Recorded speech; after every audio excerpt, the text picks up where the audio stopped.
Hello friends, welcome back to our channel honey sony. అందరూ ఎలా ఉన్నారు? మీ అందరూ బాగున్నారని నేను అనుకుంటున్నాను. నేనైతే చాలా బాగున్నాను. ఈరోజైతే మీ అందరి కోసం చట్నీ ఆమ్లెట్ చేసి చూపిస్తాను. అది ఎలానో చూసేయండి.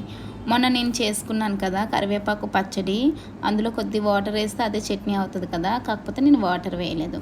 1 టేబుల్ స్పూన్ కరివేపాకు పచ్చడి తీసుకున్నాను. అందులో 2 ఎగ్స్ వేసుకున్నాను. ఒక 1/2 టేబుల్ స్పూన్ పసుపు వేసుకొని బాగా కలుపుకోవాలి. మనము ఎంత బాగా కలుపుకుంటే మనకు అంత బాగా ఆమ్లెట్ అనేది పొంగుతుంది. ఇందులో ఆనియన్స్ కానీ ఇంకేమీ వేసుకోకూడదు. ఇగోండి, చూసారా, బాగా మిక్స్ అయిపోయింది కదా.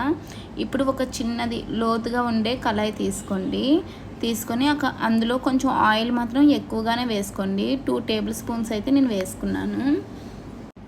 ఇది ఇప్పుడు ఇంకా హీట్ అయిన తర్వాత ఆమ్లెట్ ఎలా వేసుకోవాలనేది చూపిస్తాను, రండి.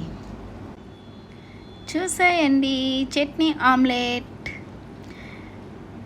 ఇలా నెమ్మదిగా వేసుకోవాలి. సిమ్లోనే పెట్టుకున్నాం కదా ఫస్టే.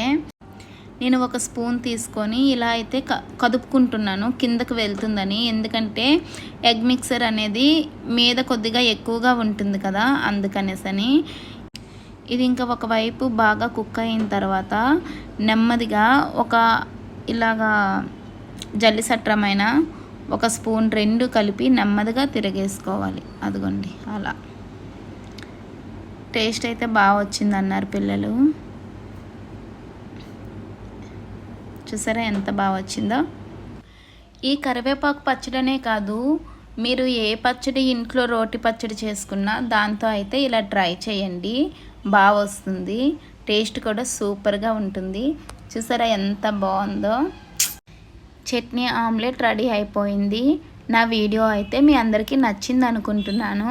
నచ్చినట్లయితే please do like, share and subscribe చేసుకోవడం మాత్రం అస్సలు మర్చిపోవద్దు. చేసిన వాళ్ళు మాత్రం దాన్ని అస్సలు టచ్ చేయొద్దు ప్లీజ్. నాకు సబ్స్క్రైబర్స్ తగ్గిపోతున్నారు, మరి మీకు అంత అభిమానం వద్దు. 2 times 3 times అలా చేయొద్దు. For more videos thank you.